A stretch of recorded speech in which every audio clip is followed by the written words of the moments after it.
Hey everyone, a quick note before we start. This is not an ad, so please don't skip past it. In this episode, we're dealing with some pretty heavy subject matter, including death, dismemberment, PTSD, and suicide. If any of these topics are a trigger for you, please consider whether or not to keep listening.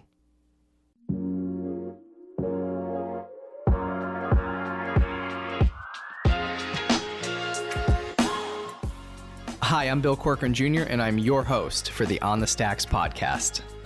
Today, I'm chatting with Army veteran and motivational speaker, Earl Granville. What's up, podcast? Episode 82 of the On the Stacks podcast in the Blue Door studio. Welcome to the podcast, Earl. How you doing? Good. Thanks for having me, Bill. Yeah, man, this is awesome. You brought some really cool awards that you've won, over the years, and the one that I remember really memorable to me is you brought your Boston Marathon medal, and I remember seeing a video. It went viral. Of you crossing the finish line, carrying someone with you, and an American flag. It's just unbelievable. Yeah. So that was I've hand biked marathons before that. I've hand biked Boston a few times. I've hand biked New York a few times, and Chicago, Detroit.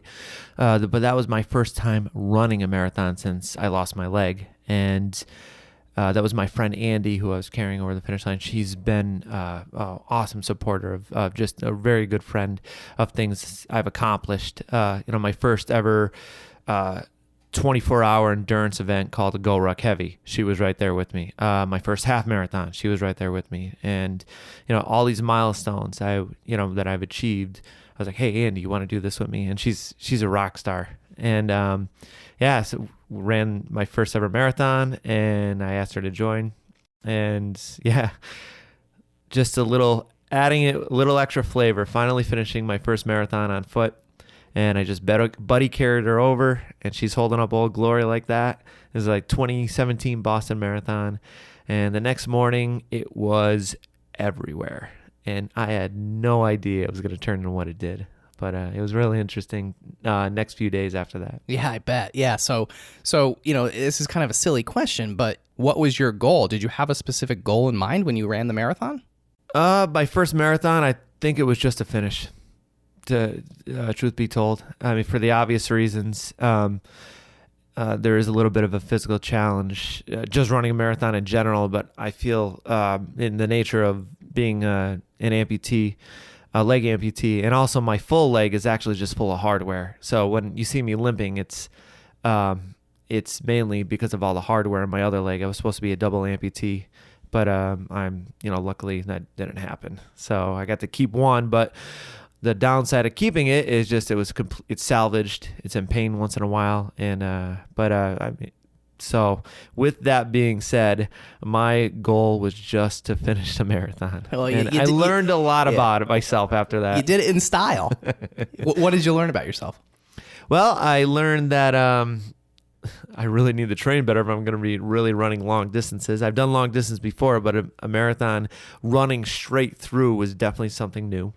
A lot of cramping involved. And, I got to tell you, I went to a med tent 4 times in that race. And I realized my only options at that point were every time I would run, I would cramp towards like mile 13, 14.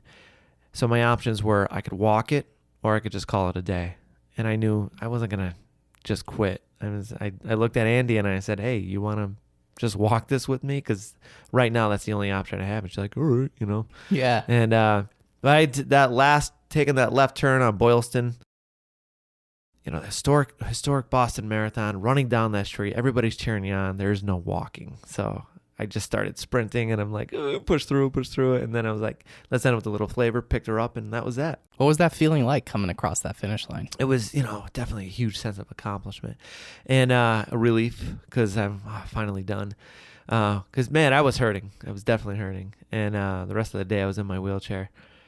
But it was, it was so cool. And having her there with me, I think, was pretty neat. Just a very good friend of mine. I haven't talked to her in a while. People grow apart respectfully, but I got to give a shout out to Andy. So thank you. Shout out to Andy. I hope she's listening. So you have some other awards, and we'll talk about those in a minute too. But I kind of want to go back. We kind of Quentin Tarantino a little here. So let's kind of take me back to the beginning. I know you joined the military pre 9/11. Yes.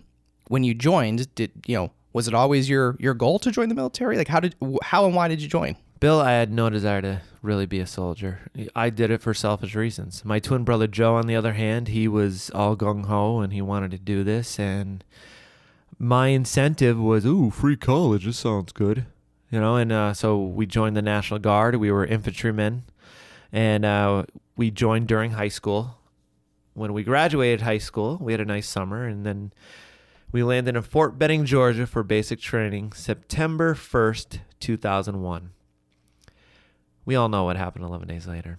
I don't have to remind anybody. But when those towers got hit, I remember just looking at my brother like, what the fuck did you get me into? And because that was my mindset as an 18-year-old little punk at the time. Like, man, I didn't join to go to war.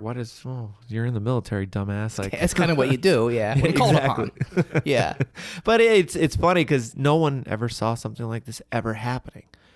You know what I mean? Like, it's just, before that was Desert Storm, the incident in Eastern Europe, like Bosnia and Kosovo, and in the 80s, you have Grenada, Panama, and stuff like that. But nothing ever really long term. Even those ones in Eastern Europe, they weren't really a big threat to us as a nation.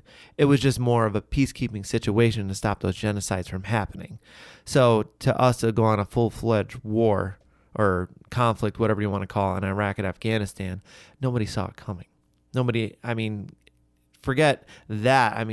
The incident of 9/11 by itself, the first ever attack on U.S. soil besides Pearl Harbor. But at least Pearl Harbor, you were attacking the armed forces. This is innocent civilians and first responders that are getting attacked on our soil, and it just really changed the world. So when that was going on while I was in basic training, it was just like, what the hell am I doing? I don't belong here. But like I said, because I made it all about me, Bill. That's what it was. Joining the military, what can I get out of this? Free education? That sounds great. Do my minimal contract and then get out. So what did your mindset change? It eventually did. As we shifted forward, Joe and I graduated basic training. We became infantrymen, and I went back to our unit. And about being home for 3 weeks, we got orders for the Bosnian conflict. And anybody out there, if you're unfamiliar what happened in Bosnia, there was we could call it a genocide. People were saying it was the worst genocide since the Holocaust. And I won't get too deep into it, but read the book Love Thy Neighbor by Peter Maas and what those people went through. Or you could, if you're not much of a reader, watch the movie Welcome to Sarajevo. You'll learn a little bit about what was going on in Bosnia. The big stuff happened in 92 and 95. In 1995, NATO forces finally stepped in and said, hey, we have to stop this right now. And that's when our involvement got over there to stop the genocide from happening. The time we got there was 2002. And basically everything stopped. At the time we were there, it was just, it's been stopped for a while, but there wasn't really any threat at all to anybody going on at that point. So it was just more of our presence there to make sure it doesn't start back up. And we were there till 2003. Ironically, we landed there we left Bosnia, I think it was March 19th, 2003. Whatever the date was we invaded Iraq is when we were leaving Bosnia. We were watching it on the news right before we got on the plane. So it's kind of ironic. It is ironic. Because the big joke was, instead of going west back to the States, they're going to send us east over there. Oh, shit, Yeah. So is that where you went next? Yeah. And being that we're National Guard, when I got home, I started getting into college. I got 2 semesters in at Lackawanna College in Scranton, Pennsylvania. And the whole reason I joined the military was for that free education. We got a warning order for Iraq. Now, the way how the Guard works at the time, I don't think it's like this anymore. If you were deployed a specific time, they can't deploy you until I think it was 2 years after you got back from your last deployment. But they take volunteers. Joe volunteered. And I was like, man, I don't want to go. If I don't have to go, F that, you know? Well, I thought about it. God forbid if something happened to Joe where here I am partying in school, you know, I'd probably just, you know, really, it just didn't seem right. So I'm like, all right, fine, man. You know, I'll go. And, you know, January of 2005, we started our train up in Camp Shelby, Mississippi. And a little bit after that, we were in Kuwait. And we finally hit Iraq June of 2006. And let me tell you something, Bill. Volunteering for that deployment is the best decision I ever made. Why? Because I made everything about me. Going to Iraq, I saw the big picture of wearing the uniform. It's not about, do I agree on why we're here? For me, it was being a part of something bigger than myself. This isn't about me. It's about us. My friends are I had a few of my friends get killed in Ramadi. And our battalion was split in half. My half of the battalion was in Al-Assad, a much safer place. But I'm not saying like it was safe all the time, but it definitely wasn't like my friends, what they were going through in Ramadi. I became an NCO, a sergeant. So I'm taking on more responsibilities, you know, at a young 21 and 22 years old. And I just loved my job after that. I saw the big picture, being a mentor. And, you know, it's weird somebody calling me a sergeant. I'm like, dude, just call me Earl. Like, we all know I'm the guy with the stripes, whatever, man. Who cares? Like, yeah, you got to listen to you kind of thing. Yeah, it's like, who cares, man? Yeah. Like, just call me Earl. Like, just, you know, we treat each other with respect. You have questions, you know, I need you to do, you know, delegating, I need you to do this. Come to me if you have any questions. You know, little stuff like that. And, you know, we were in some dangerous situations. I remember my first firefight in Iraq. That week, I re-upped my contract. And in that firefight, nobody got hurt. Everybody got killed on the other end. And we'll get deep into that. But I just knew this is a job I wanted to do. Joe also re-upped his contract, my twin. So this is something I want to do for the rest of my life. Right after that firefight. Well, it wasn't just a firefight. I think it was just that whole experience in Iraq in general. I think ironically after... Kind of change your perspective. Yeah, it was just like... And I think it was more the people around me. You know, I was young and going through this experience. And like I said, it wasn't a heavy deployment compared to my friends in Ramadi. But it was still like, I want to continue to do this job. This is like, I just loved it. You know, I saw the big picture of wearing the uniform and why people hang on to that for the rest of their lives. You know, what I didn't realize is how much it stuck with me too much and I stopped growing. But we'll get into that later. But yeah, we returned back to the States June of 2006, so it was a full year we were over there. And I enrolled back into Lackawanna College. I got my associate's degree. I didn't know what to do after that. I knew, I might as well get more education because I still got a few years left of my GI Bill. But before I could do that, we got another warning order. And this was now Afghanistan. And this as well was a volunteer deployment for those guys who were in Iraq.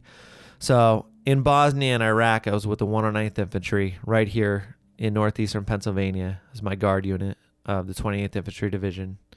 And this deployment was, I was going to be attached to the 103rd Armor of the 28th Infantry Division of the Pennsylvania Guard. And I raised my hand right away. I was like, dude, I'm going, you know. Joe, on the other hand, he is now married, and him and his wife are trying to start a family. And he got a job employed as a corrections officer at SCI Waymart. And he asked me not to go. He's like, I can't go, man. I have a family now. I'm trying to start a family, and this is where my priority is. And he says, I think you should stay back. And we're scheduled to go back to Iraq the following year. So how about we just wait and be told when to go again instead of volunteering for this deployment now? And I said, nah, man, I'm going. See you later. And off to Afghanistan I went. And on this tour, I made staff sergeant, take on more of those responsibilities. Our job over there in Afghanistan, we're part of what's called Provincial Reconstruction Team. I forget what the P stands for, but PRT is the acronym for whatever it was. And the province we were in charge of was Gardez, or the province is Paktia province. We were stationed in the capital, which was Gardez. And our job over there was working with local government in helping build infrastructure of parts of Afghanistan, maybe rebuild schools that the Taliban was destroying because females are not allowed to learn over there. If you want to talk about oppression, to me that's oppression. Also, like helping build roads, rec centers for kids, building wells for some of these villages so they don't have to travel really far just to get clean water. A very unique mission, and it was an eye opener from, what I see is like how privileged we are as in Western civilization.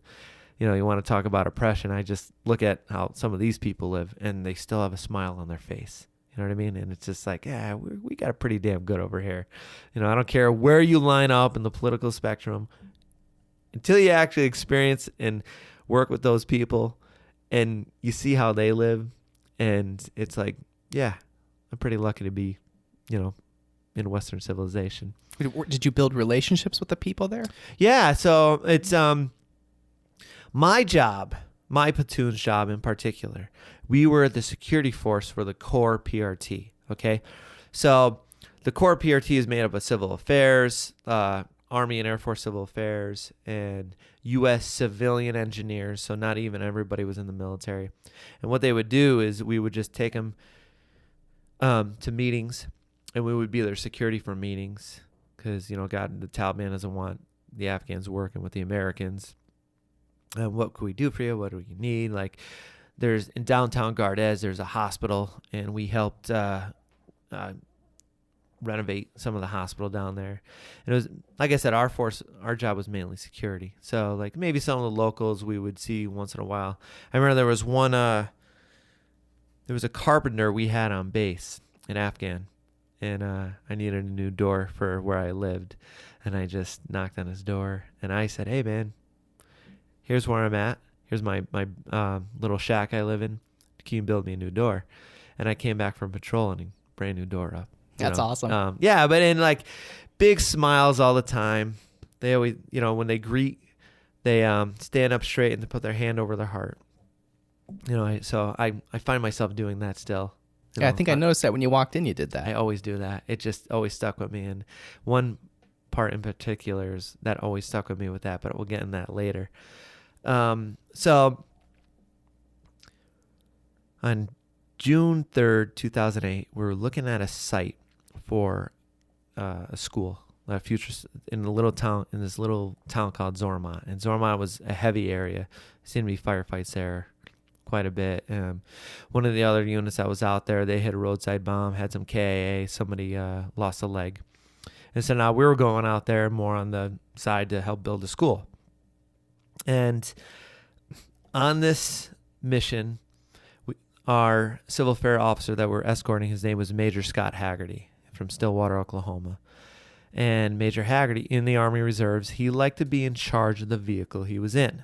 Okay? So like when we're escorting people, they all sit in the back seat, right? I'm a vehicle commander, whether I'm squad leader or team leader, depending on my job at that specific mission.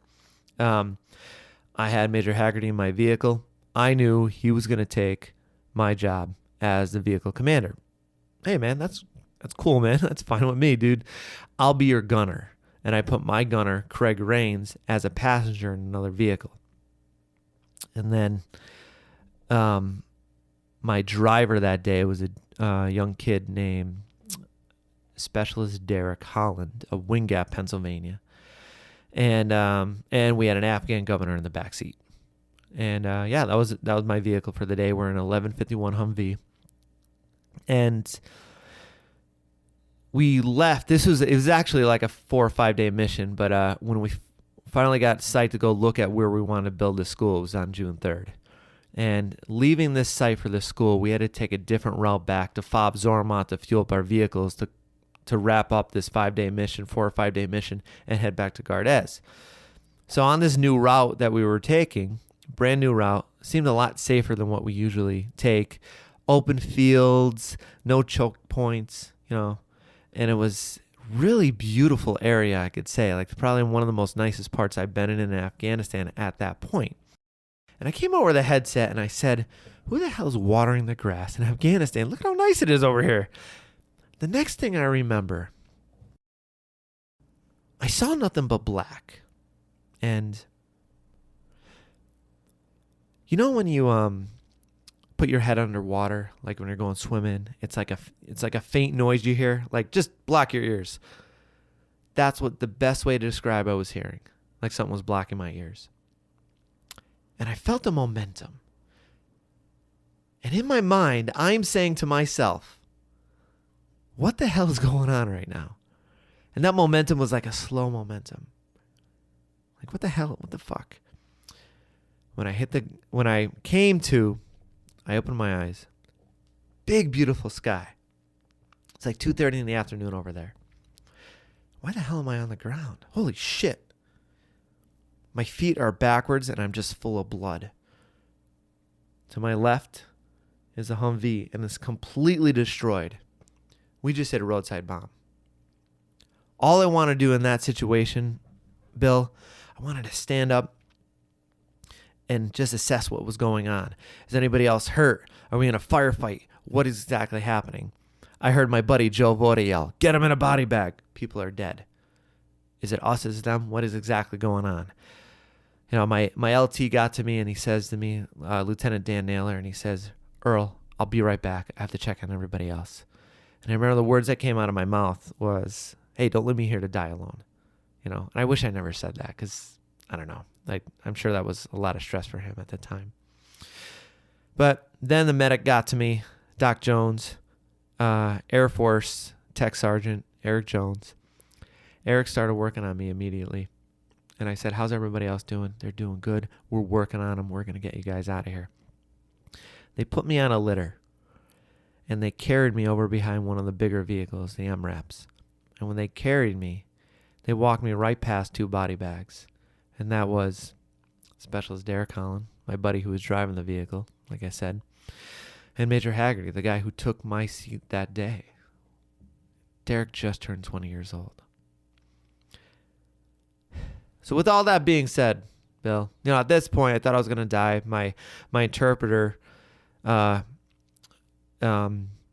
got to me, and he's just sitting there next to me. He helped carry my litter at one point, and I said, I just started talking to him, man. You know, hey, man, tell my brother I'm sorry.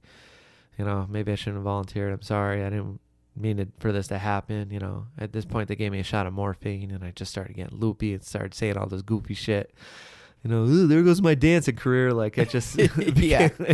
You know, but I realized, you know, hearing that medevac chopper can't come down, you know, I think there was a realization that I'm not going to die right now.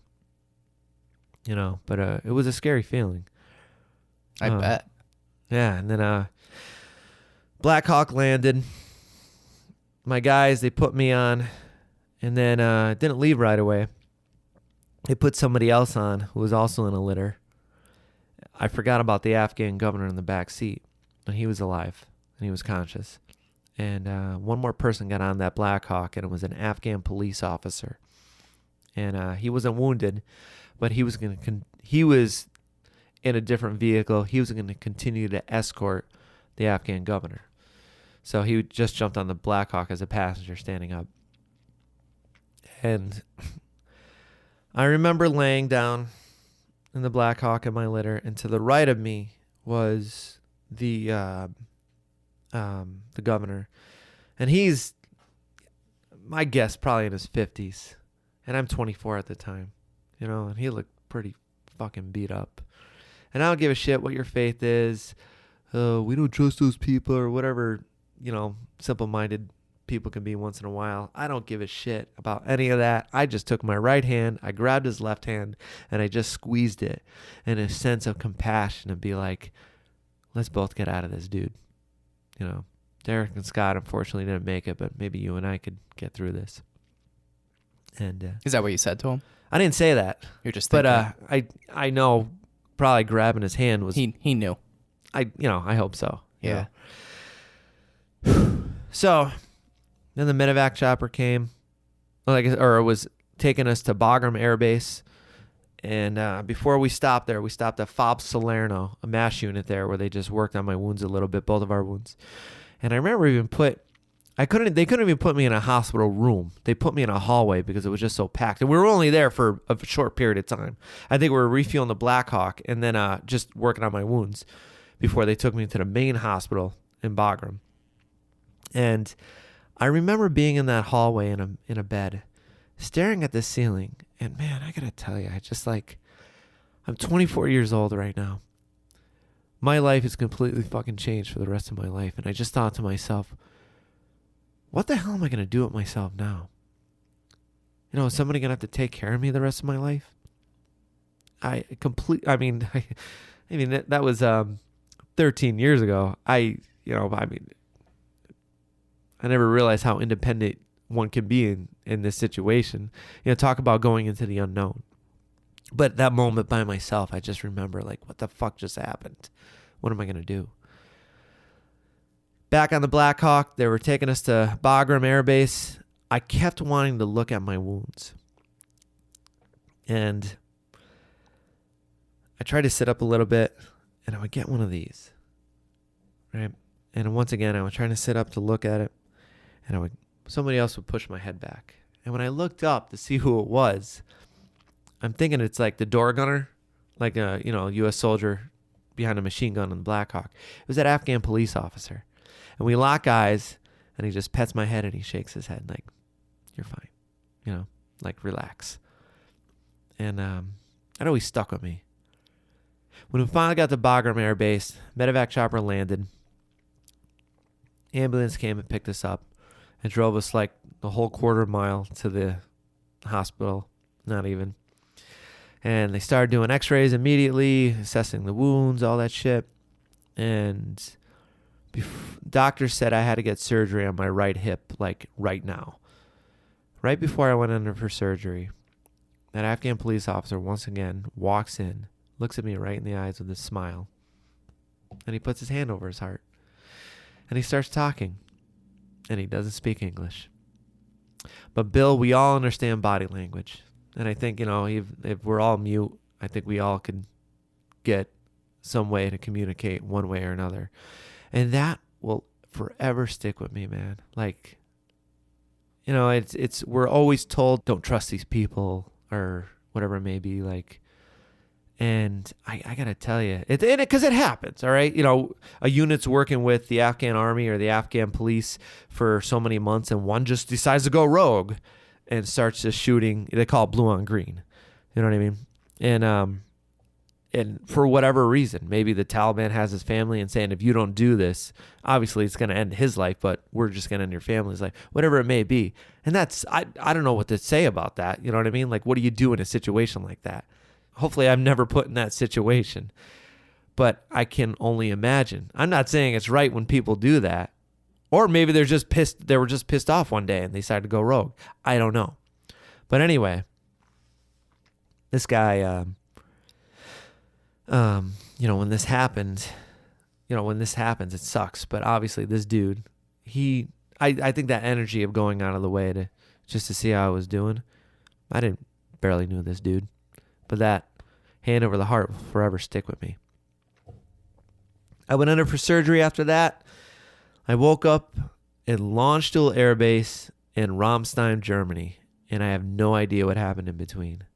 I guess I was awake at one point. I had visitors at Bagram. Some of my higher command flew out to see how I was. I guess I was talking to them. I don't remember any of that shit. From that surgery to waking up in Germany, that was the next thing I remembered. And when I woke up, the doctor said to me, we think we could save your right leg, but we're going to have to amputate your left leg above the knee. First, it was below the knee, and then the next day they realized they couldn't save my knee, so then they chopped it off above the knee. And I felt pretty good, Bill. This could have been a lot worse. What went through your mind at that point? Well, it's just at least my nuts didn't get blown off. That's the God. Hey, stay positive, right? That's what I kept. I said that a few times. At least my junk's still there, right? But I felt I got lucky. Like I said, Major Haggerty took my seat that day. Yeah. What if? Right. I mean, if I was escorting any other civil affairs guy, I would have been in that seat and I would have been ripped to shreds. So what do I have to complain about? Obviously I didn't think of that immediately, but there was like some positive moments. Dude, you got fucking lucky.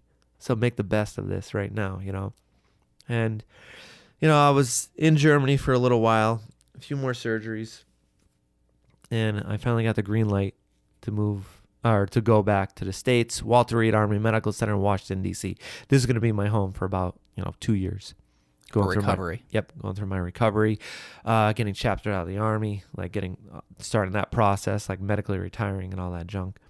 So, about my third day there, my immediate family got the green light to come down, and one by one they would come see me in ICU. First my mom, then my dad, I think one of my older siblings, and eventually there was Joe.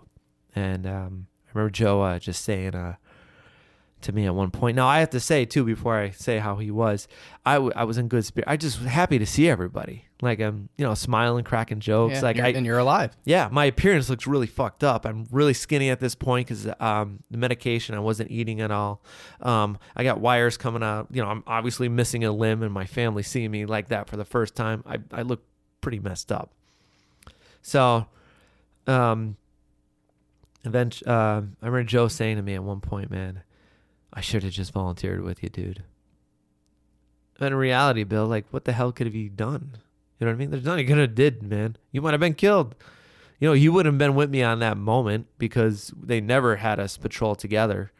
The whole Saving Private Ryan thing. Right. And I get that, So it turned into like, like, hey, man, I'm fine. Like, and you think, Bill, you think of Walter Reed. This is now summer of 2008. The surge in the Iraq War happened a year prior. Afghanistan always picks up in the summer where it's, more fighting happens. And so you think of Walter Reed, there's a lot of men and women looking like me at Walter Reed at this point, right? Just lives are altered, careers are coming to an end. Reality, spouses are leaving their loved ones because they can't handle it, bullshit, but you think of it as a somber place. It was the exact opposite. And what do I mean by that, man? Bill, it's like that warrior spirit in these men and women never left.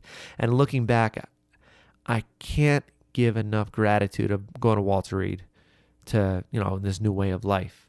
And it's like that culture of the armed forces is still there. The Army and the Marines are still duking it out. What's a better branch?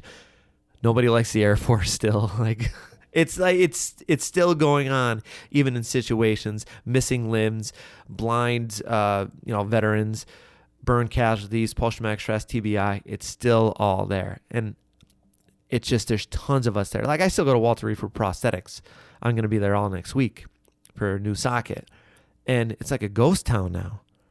But like back then, I think with so many of us there and such great spirits and so much activities of learning this new way of life with the so-called disability, I would have never got that at the VA here. And I say that with respect, but I mean, Walter Reed at that time was the best place in the world in my eyes anyway, to go through this recovery here. While I was there, I learned how to snowboard again with a special prosthetic leg. I went out to Vail, Colorado to do that. I learned how to play sled hockey, disabled version of ice hockey. I got an invite to try out the Paralympic team. Completely bombed that. Look, man, it was a week of tryouts, and within the first 5 minutes on that ice of day zero, we'll call it day zero of the tryouts, I knew there's no fucking way I'm making this team. These athletes are just amazing. They've been playing for years, and I get out there, hey guys, can I play? Can I be on the team? And I was like, nope. I'm just going to learn something from this and move on. But yeah, I mean, it was such a great way of life being there at that time. So just like it was, looking back, it was very important. This is where I needed to be. And eventually I'm medically retired, and I started dating a girl back in Scranton. and, going back and forth, DC and Scranton all the time. And it was December of 2010, a week before Christmas. I'm getting ready for a black tie event with this girl I'm dating. And where she works, the higher staff likes to take out the lower staff for an end of year shebang. I'm getting ready for this event. I get out of the shower. I put my prosthetic on, my suit pants, and just a t-shirt before I fully get dressed into a black tie attire. And I'm doing my hair in the mirror. And my phone rings. And I just let it go to voicemail. I finished doing my hair. I wash the hair gel out. I look at my phone. I see it's my mom. I listen to the voicemail. And she's distraught on the other end, asking me to call her. Okay. So I give her a buzz.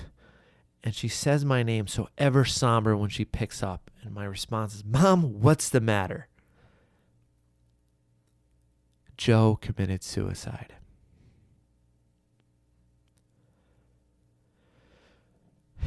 Worst day of my life, man.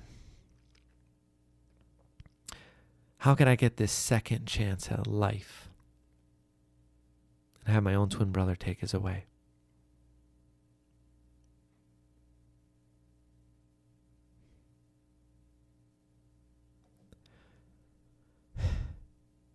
I hit the floor and I just screamed.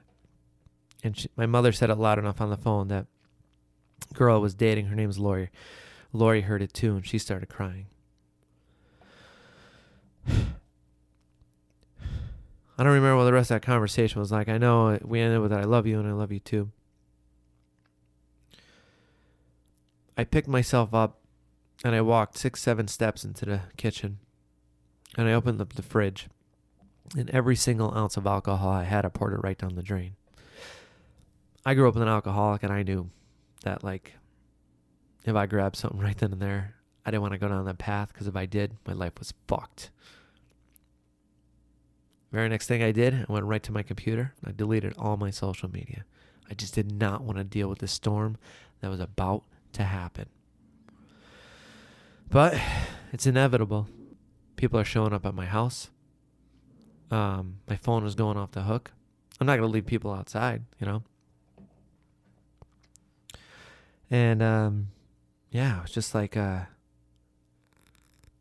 can imagine all the pain, not just myself, but everybody was going through. The next day I had to go to Joe's house. There's his wife. There's his kids. Some of my family is there. Some of the guys we served with are there. Some of the guys we grew up with in high school are there.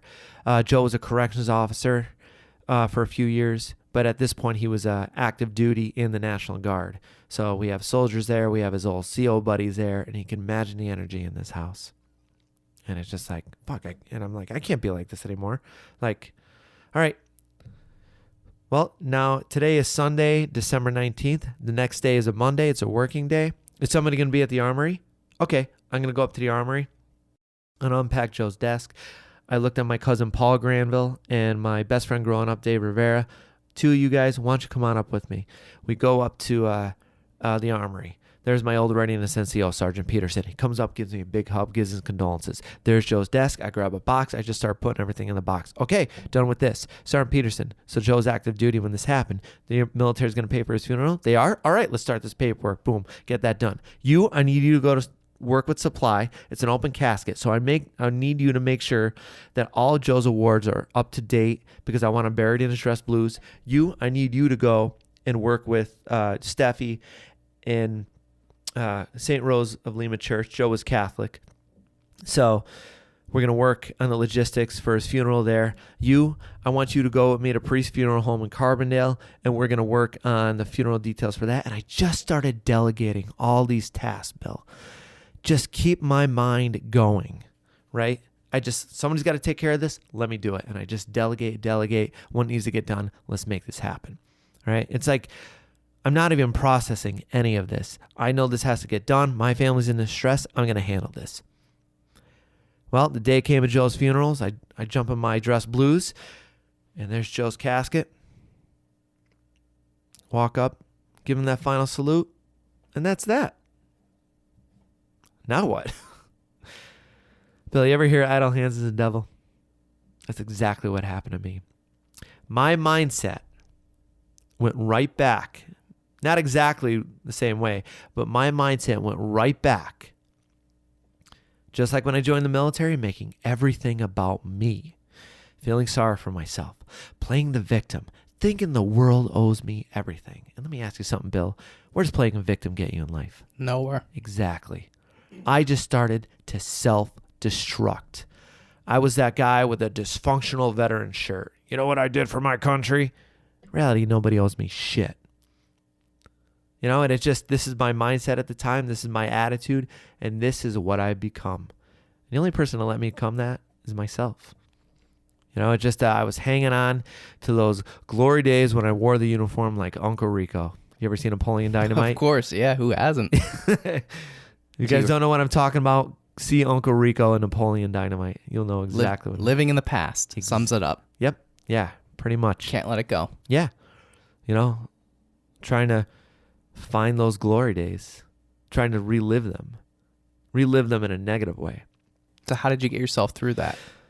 Well, I learned from Joe's wife, Steffi. You know, I guess Joe was, you know, I things I would ask her is like, man, and she would just respond with, Joe was always so proud of how you carried yourself after I lost my leg. So when I went snowboarding, I learned how to snowboard in Vail, Colorado. I actually landed on the cover of the Vail Daily newspaper. All right. And, you know, those machines, when you put the quarter in and you take the paper out and you close it back up. When I put the quarter in, I took every damn paper and they all went home with me. Because of my thought process, ooh, freaking A, I'm on the cover or on the front page. I'm taking all these with me, you know, and I hand them out to my friends when I go home. And autograph them, right? Yeah. Ooh, look at that, man. Yeah. You know, I don't even know where any of them are now. I don't even know where, because usually funny. I would hang it on in the office where I live. But Joe, I guess, I did this when he was working at the prison still. So he showed all the CO buddies. Some of his CO buddies, I met them after Joe passed away. And they were the same thing as Steph. He said, yeah, Joe talked about you all the time, you know. But Steph was more into details. He was proud of you, this and that. And I thought, shit, man. Well, proud of me then. Would he be proud of me now? Because I'm just acting like, you know, part of my French here. I'm acting like a fucking shithead. Really. That's looking back. That's all I thought, you know. And, you know, living in those glory days, like, I served my country. I'm like, well, who gives a shit, you know? So did you and a million other people, you know? Like, nobody owes us anything. It took me a while to understand that, you know? But, so I thought, well, I'm going to do some stuff to make Joe proud. And I started to just challenge myself more and more. And I started off small. I started getting involved in CrossFit Scranton, in Scranton. Tom Casey, he's the owner. He invited me, and come down, we'll work you on some of these workouts. We'll scale when we can. And now I go to Steamtown CrossFit, also in Scranton, owned by my friend Jen Adams. And then eventually I got a running blade. I started running 5Ks, and I just started building myself up. What's the new challenge? What's the new check in the box? What's that new goal? And it became a big passion of mine, this physical fitness, right? And eventually I did my first ever Spartan race in 2013. Summer of 2013. It was Wintergreen, Virginia. And I went into it a little cocky. I've done Tough Mudders before, and they were longer, you know, but this was an 8-mile course. What I didn't put into effect here was in this obstacle course racing community, it's not so much the distance. Oh, it is, but I think the biggest hit or miss is the terrain. And Wintergreen, Virginia, there's a ski resort there, and these mountains were treacherous. Well, the morning of the race, I'm scared shitless because I'm just looking at these mountains. We got to run up. And I'm like, how the hell am I going to do this with a running blade, you know?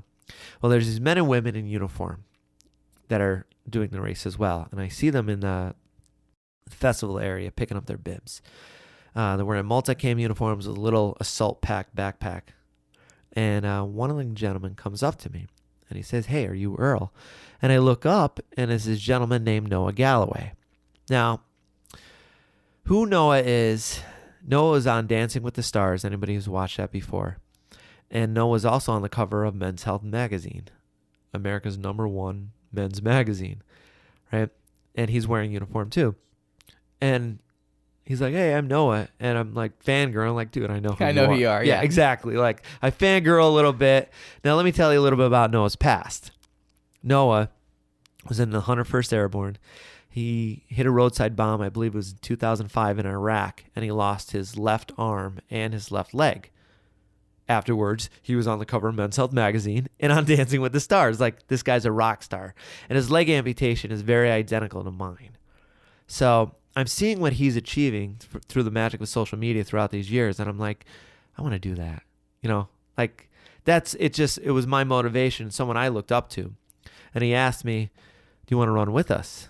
And I'm like, who are you guys? And he's like, we're Operation Enduring Warrior. Our organization, we help honor, empower, and motivate wounded and disabled veterans to continue to stay active and not let their injuries define who they are. I'm like, my God, I'd be honored, dude, to run with you. Yeah, fuck yeah. So I met the rest of the team.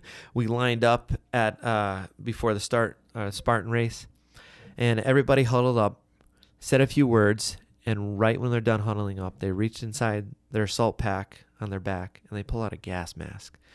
And they all don a gas mask.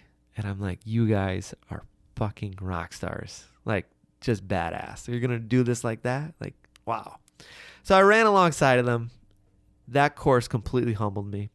Like, at the time, it was 5 years after I lost my leg, and it was the most physically demanding thing I've done at that time since I lost my leg.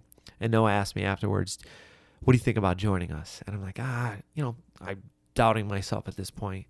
And I thought, no, I don't think I'm ready for something like that. But then you think about it, it's like, if Noah Galloway's asking me to run this race, it's like, put it this way, it's like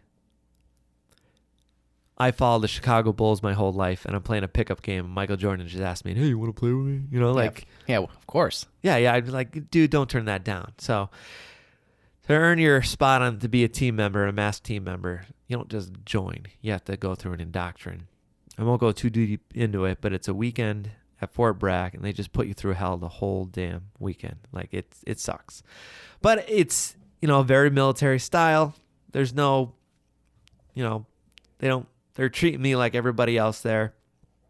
And out of my class, only half of us passed. And I was one of them. And that really put me in line, Bill, where now, I play hockey. I'm on, I'm in CrossFit, but joining an organization like this, which I see is so prestigious, now I have responsibility. I'm part of something bigger than myself, just like when I wore that uniform. And I realized once again, like, I'm mentoring men and women in situations like mine, missing limbs that want to reach their physical goals. Like that Iraq deployment, I realized this isn't about me. Once again, it's about us. Does that make sense? Like, it's like I had to refill those voids of what I missed so much. Does that make sense? Like, military was a big part of my life. There's 3 P's I feel like we all need as human beings. Okay? Purpose, passion, part of something. When I wore that uniform as an infantryman, my purpose, I was a soldier in the Army. My passion, the blue cord, infantry, the passion that comes, the arrogance that comes with being an infantryman. You're part of something bigger than yourself. That's self-explanatory, okay? I realized, looking back, I didn't think about it right then and there, but I just started refilling those voids. And instead of missing the glory days, why don't I make new glory days? How about I fill out, my new 3 Ps? My purpose now is I'm a public speaker. I discuss healthy ways to battle adversity, the importance of being a part of something bigger than yourself, and never carrying the weight of adversity alone. That's my program and how it is. Yep, that's what this cinder block is right here. So you came in with the cinder block on your shoulder. Yep. Chains and all. What's the story? This is Cindy. And what Cindy represents is the heavy mental adversity that each human being struggles with. Guilt, stress, depression, anxiety, loss of a loved one, maybe stress at work, maybe your relationship falling apart. We look at the COVID situation with isolation. That's, that could really be heavy on the mind. The idea of Cindy and the other organization I'm a part of, which is the Oscar Mike Foundation, we'll take Cindy, whether it's a Spartan race, a half marathon, whatever we run, all right? I'll start off carrying Cindy, and after a little while, it gets pretty damn heavy. But luckily, I have a team there, and I go to my buddy, Joey Decker. I always call him out. He's a U.S. Marine veteran. And I said, Joey, why don't you help me carry Cindy? And then he'll carry Cindy for a bit. So nobody's carrying Cindy by themselves. And that's the same up in the mind. We shouldn't be carrying the weight of adversity alone. As a community, as all of that, nobody should be carrying it by themselves. Sometimes that vulnerability could save your life. And I want to get back to the 3 Ps while I'm thinking about it, because it kind of ties in with Cindy. Like I said, we talked about purpose. Okay, my purpose now is I'm a public speaker. My passion, physical fitness and traveling. Those 2 are so important to me. Man, I love to travel. I didn't, working for charities and being a public speaker, I'm on the road a lot. And I never realized how much I enjoyed it until I started doing it, And part of something bigger than myself is these charities I talk about. Operation Enduring Warrior, the Oscar Mike Foundation, the Achilles Freedom Team, who I run my marathons with, Warrior Strong, a local organization here in northeastern Pennsylvania. And it's funny, they all focus on fitness. My CrossFit gym, Steamtown CrossFit, we're more than just a gym, we're a community. Brown's Gym, same thing in Clark Summit. My point is being a part of something bigger than yourself. Now, how do you find those 3 Ps as human beings? I find in a military career as well, when you take that uniform off, find those 3 Ps. That's a good start to transition out of the military. The recipe to find those 3 Ps. 1, a good attitude. Ladies and gentlemen, any veteran out there, I'm sorry, that dysfunctional veteran attitude is going to get you nowhere in life. Number 2, comfort zone. You must take a leap out of it. If you stay stagnant, you'll never find what you're looking for in life. But if you've used all your resources and you don't know where to go next, that's where number 3 recipe comes into play. Community. Just like being a part of something bigger than yourselves. There is nothing more powerful, ladies and gentlemen, than a tight-knit, positive community. Okay? I truly believe that. I find in these charities that I run by everyday people like you and me, it is that us mentality. It's not about me and it's not about you. It's about us. Does that make sense? Absolutely. And that's where the Cindy comes into play. We're all, well, I don't have a family. I was like, you know what? I guarantee your family's out there. You just haven't found it yet. And I don't mean a blood relative, because there's people I consider in these organizations that I run, they are my family. If I ever get married someday, they're going to be in my wedding. Does that make sense? Absolutely, yeah. We have to learn how to take that uniform off. There was a point in my life where all I did was miss my time in service so much. And I just wanted that feeling once again. And it's funny. I feel like the good thing in life where I'm at now is I don't dwell on those days anymore. I have pride, a lot of pride in wearing that uniform of being a veteran. There's a lot of pride in that. But don't let that pride turn into self-ego. Because I truly believe that's where that Uncle Rico syndrome comes into play. Self-ego will cause you to self-destruct. You have to learn to grow. You have to move forward and find something new. I'm not saying forget those days. Learn from it and move forward. Somebody said, take your post-traumatic stress or whatever, I'm going to talk about post-traumatic stress real quick here. Let's try to turn it into post-traumatic growth. And those hard times that I faced in my life, I learned how to grow from them. And I didn't do it by myself. It's a tight community that helped me get there. You know what I mean? When you talked to me, Bill, and originally to come do this, in the photos we took, you asked me to bring a lot of props. So, I brought Cindy, obviously, the medal to the Boston Marathon, patches of OEW and Oscar Mike, some of the awards I've been given throughout the years for my public speaking and my volunteer work. Even my running blade, you name it. I thought, I'll just bring a lot of stuff. And it's funny because when we were taking those photos, I realized I did not have one military award up there. Yeah, I was wondering that. And it's not like I'm ashamed of it. It's just like, I don't know. It's just, that happened. There's a lot of pride in there. But looking forward, this is my life now. What that life was in the past, I've learned a lot from it, and I move forward of it. I didn't even bring my Purple Heart. I didn't even think about that. It's just like, well, that was then. This is now. This is what's a part of me now. And that's what I would like our veteran community, or anybody, even like, I think we see this a lot with sports, sports athletes, when, maybe somebody in the NFL, that's such a big part of their life, and now it's done. Now what do they do? Does that make sense? Yeah. We have to learn. What's next? Yeah. We have to. I saw Evander Holyfield just fought, and man, how old is he now? All the power to him. I'm not going to bash him. All the power to him. But man, I remember pay-per-view back in the 90s watching Tyson bite his ear. Back in the 90s. Crazy. It's 2021 and you're still getting in that ring. All the power to you, dude. But what else are you doing, man? What else are you doing? You have to learn to move forward and grow from those past experiences, those good old days, and make new ones. Because right now, these are my good old days. And, and there's going to be a day when this chapter comes to an end. But I just got to fill those voids in once again. This is how life works. I truly believe that. I truly believe we have to, I have no shame in my military service. It's funny because, not bringing any of my awards, and it's just like, it's not the first thing I thought of when you said to bring props. Honest to God, it wasn't. But it is what it is, man. Yeah. I just ask anybody out there, military or not, grow from it. Move forward. What is next in your life? And you don't know what to do next? That's where the power of the community comes into play. When I hear we the people, it's not about me, it's not about you, it's about us. Show that vulnerability to the right people, to a tight community, and let's work together to find what we're all looking for. I love it. You got an awesome story, man. Thank you. Yeah. I really appreciate it. Yeah, well, I appreciate you having me, Bill. Yeah. This is really cool. So, obviously you do speaking events. How can somebody book you?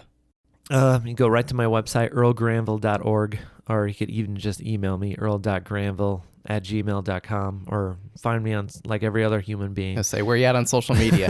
My Instagram handle is Earl Granville. My Facebook is facebook.com/GranvilleEarl. Pretty easy to find. Yeah. Yeah. You just, I don't think there's many Earl Granvilles out there. Yeah, pretty easy to find, especially with the Boston Marathon video. Seen everywhere. It's a few years old, but I mean, I remember seeing it years ago, and it's cool stuff, man. I'm honored to have you here today.